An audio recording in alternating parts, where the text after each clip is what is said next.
Bonjour à tous. Petite histoire intitulée « Sillage mortel ». Chapitre 4, l'inversion. Noah bondit, débranchant le sèche-cheveux d'un coup sec. Il hurla « Julie! Viens chercher Zoé, maintenant !» La mère surgit, affolée, et arracha sa fille de la salle de bain.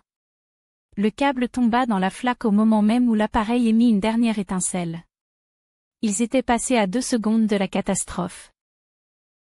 Julie s'effondra dans les bras de Noah, en larmes.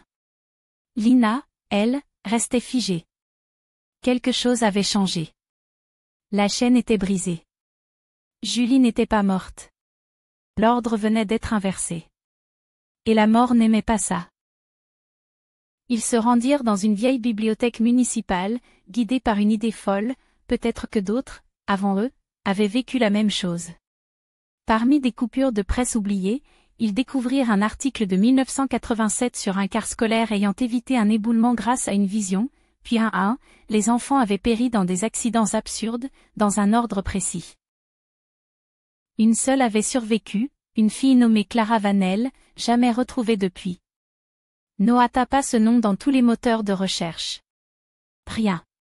Comme si elle avait disparu, ou été effacée. Lina avait une idée.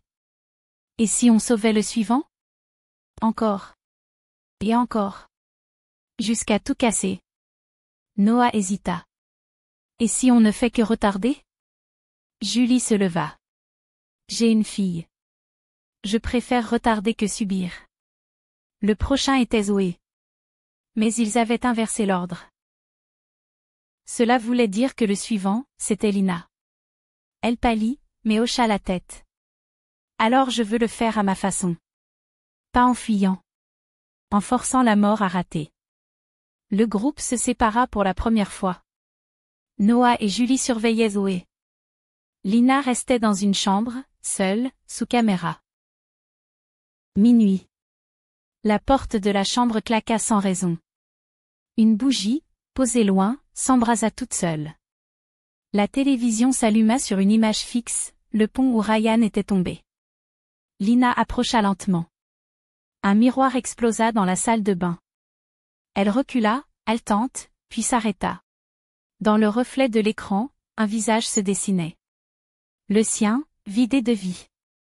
Elle s'agrippa au fauteuil. La prise de courant à côté d'elle commença à chauffer. Mais au dernier moment, Noah surgit et arracha la multiprise. Silence. La mort avait encore échoué.